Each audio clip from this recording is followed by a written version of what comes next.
time to tell you about my process of these 2 poems that I'm going to read as one. The first one I did was about freedom, and I wrote all this random stuff, and I wanted to take up some more time. So I did another poem on the complete opposite, and I chose to write about struggle. So I hope you like it. Freedom. Let the word sit with you, let her unravel in front of you, show you her beauty, her complexity, her altogether and nothingness. You can never understand her. If you don't know what she looks like, then let her show you everything she's hiding. She's hiding pain and a part of her story we will never witness. We hide behind the white dove painted into our memory. Pillars of our bodies made of marble, cascade of lies the storybooks have told you. Green grass, gold pavements, equality, liberty, unity, her altogether and nothingness freedom. We've always dreamed for something so unrealistic. Freedom. The power or right to act and speak. We realise we don't have power when we realise Anne Frank's diary is banned in Lebanon.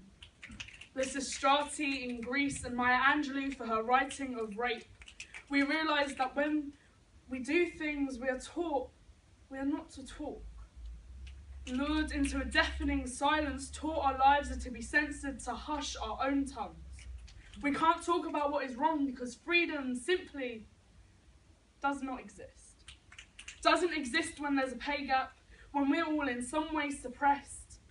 There's a funny way about the world that makes different coloured women fight against each other instead of fighting together. When the only thing more powerful than our government is our abusers. Gender is non-existent. Sexuality is still disgusting and Jesus still hates us all. And we are all still living in binary. They make freedom a dirty word. Throw it away, let it be churned and recycled into ideals of the highest power. You see, freedom has never been free. No matter how hard it fights for itself, it will always be a mask to hide behind. Not know what it's like to be as one, shake out of the shame of knowing freedom simply just doesn't exist.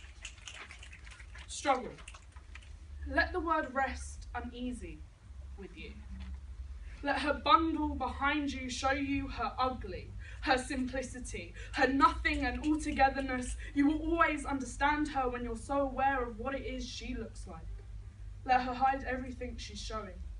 She's showing you graciousness, a part of her story we will always be exposed to.